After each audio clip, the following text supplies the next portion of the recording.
नमस्कार, आप देख रहे हैं सुल्तानपुर वेब समाचार। मैं हूं विवेक श्रीवास्तव।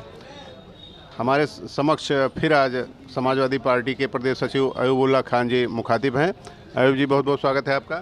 धन्यवाद विवेक जी, आपका बहुत बहुत धन्यवाद जी। प्रदेश में इस समय चुनाव महापर्व अंतिम चरण में पहुंचने की ओर है। 5वें चरण का चुनाव रविवार को होगा, जिसके लिए आज शाम मत प्रचार समाप्त हो जाएगा। कैसे अभी तक के जो 4 चरणों का चुनाव हुआ है, आप कैसे देखते हैं और 5वें चरण की तैयारी कैसी है? विवेक जी, आप ये बताने की ज़रूरत नहीं, आप जानते ही हैं कि इस वक्त समाजवादी पार्टी की लहर चल रही है और ये जो पिछले 4 चरण के चुनाव हुए हैं, इसमें ही समाजवादी पार्टी की बहुमत स्पष्ट दिखाई पड़ रही है। 202 सीट हम पार कर चुके हैं।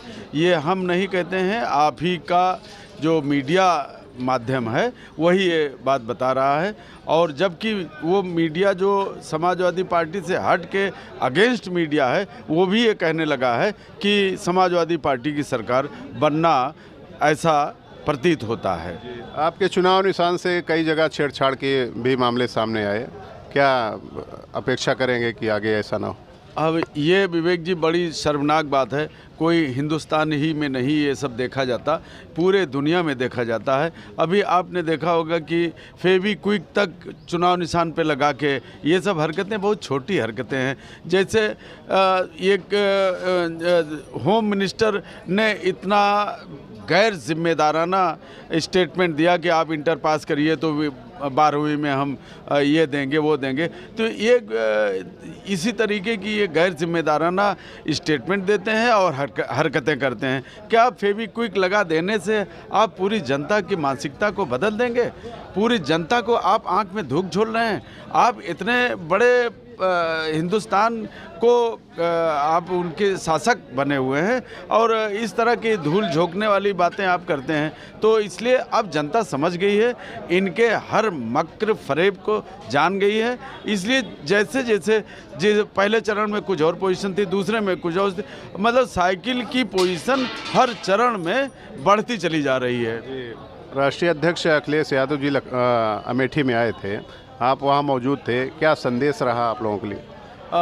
माननीय राष्ट्रीय अध्यक्ष जी तो इतने अस्वस्थ हो गए हैं, मतलब आश्वस्त का मतलब कि अपने पार्टी के जीत के लिए पूरी तरीके से वो उसमें हैं।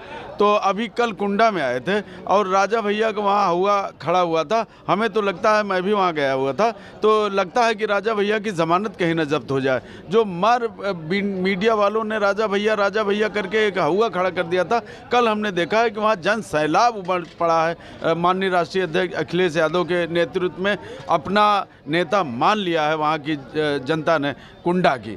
सुल्तानपुर में एक सप्ताह के अंदर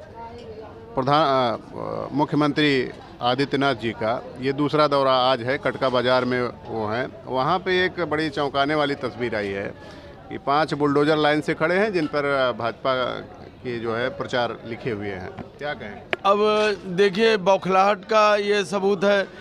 मुख्यमंत्री को एक ही उसमें कस्बे आके प्रचार करना पड़ रहा है और ये विकास की बात तो करते नहीं। जो मेन मुद्दा है, विकास को हटाकर ये बुलडोजर की बात करते हैं। इसीलिए 5 बुलडोजर वहाँ पे खड़े किए गए हैं। ये जनता में दिखाया जा रहा है कि हम किसी एक वर्ग को बुलडोजरों से हम उनके खिलाफ कार्रवाई करेंगे। तो वो 5 बुलडोजर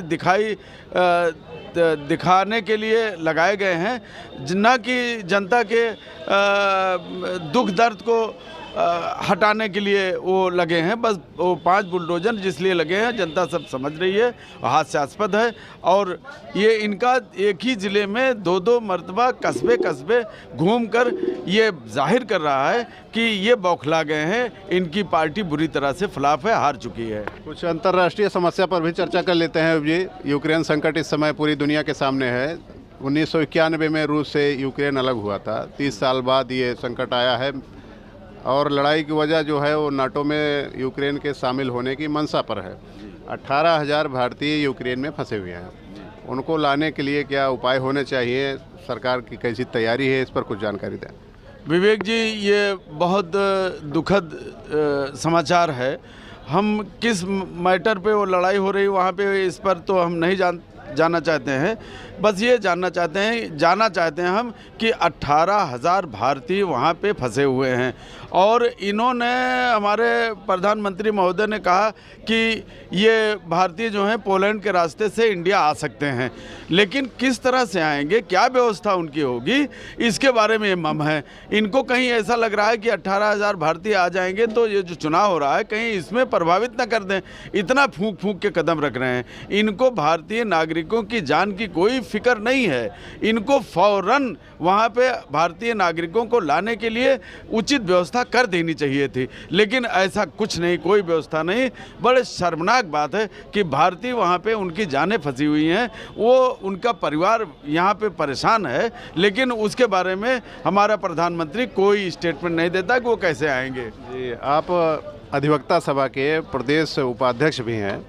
प्रदेश के अधिवक्ताओं में चुनाव को लेकर क्या माहौल है? आपने कई जिलों का दौरा भी किया है, चुनाव प्रभारी भी हैं अमेठी और प्रतापगढ़ के, तो अधिवक्ताओं की कैसी राय है?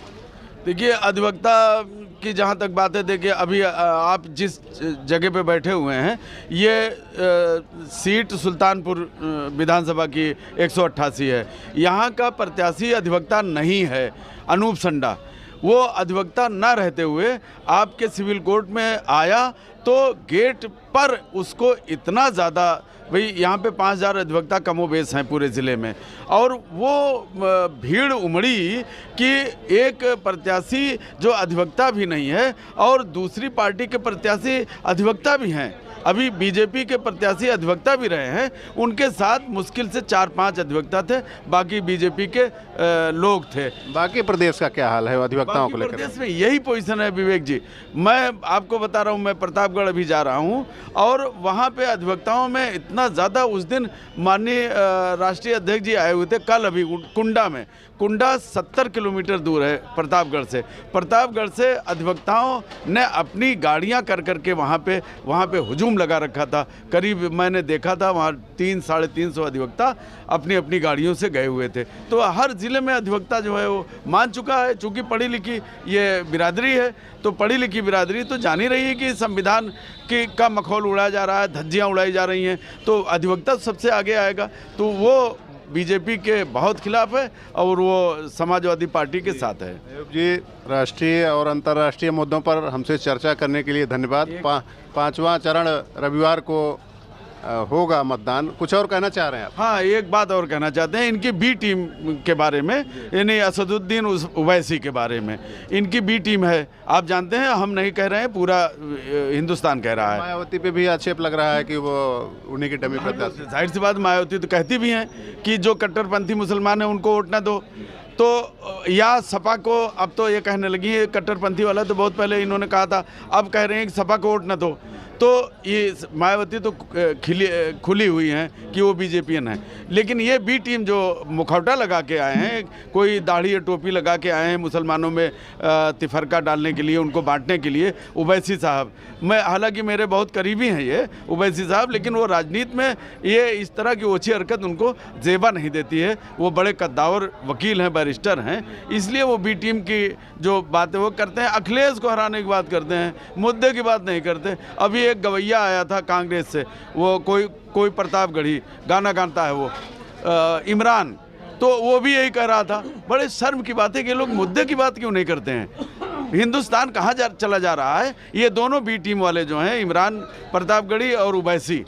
चलिए, बहुत बहुत धन्यवाद। पांचवें चरण का चुनाव जो है ये समाजवादी पार्टी के साथ साथ आप पर भी काफ़ी कुछ निर्भर करता है, तो कि इसमें आपकी भी साख दांव पर फंसी हुई, क्योंकि सुल्तानपुर के मूल निवासी भी हैं और यहाँ की 5 सीटें जो हैं, 5 पर बहुत तगड़ा चुनाव है। उम्मीद करते हैं पांचवा चरण आपके लिए अच्छा रहेगा, प्रदेश के लिए अच्छा रहेगा। आगे बातचीत के लिए हम आपके साथ फिर मुखातिब होंगे, तब तक के लिए बहुत बहुत आभार आपका। बहुत बहुत विवेक जी, बहुत बहुत। कोई तगड़ा चुनाव यहाँ नहीं है, आपको ऐसे लग रहा है, सब एक तरफा चुनाव है। धन्यवाद, बहुत बहुत शुक्रिया।